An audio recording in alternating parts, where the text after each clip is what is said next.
आलमी और मकामी मार्केटों में 2 रोजा कमी के बाद सोना फिर महंगा। फी तोला सोना 2500 रूपए महंगा होकर 3,57,600 रूपए का हो गया। आलमी और मकामी सोने की मार्केट में 2 रोजा कमी के बाद सोने की कीमतों में एक बार फिर इजाफा हो गया। बैनुल अक़वामी मंडी में सोने की कीमत $25 के इजाफे से फी औंस $3,351 तक जा पहुंची है, जिसके असरात पाकिस्तान की मकामी मार्केट में भी नुमाया तौर पर देखे जा रहे हैं।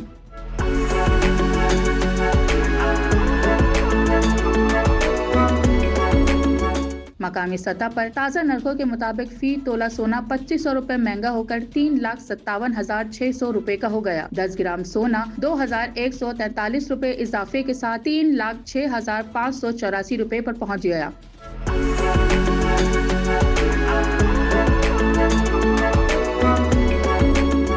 माहिरीन के मुताबिक आलमी सतह पर माशी बेयकीनी, अफरात ज़र और डॉलर की कदर में उतार चढ़ाव के बाद सरमायाकार एक बार फिर सोने की जानिब मुतवज्जा हो रहे हैं, जिसकी वजह से कीमतों में तेजी देखने में आ रही है।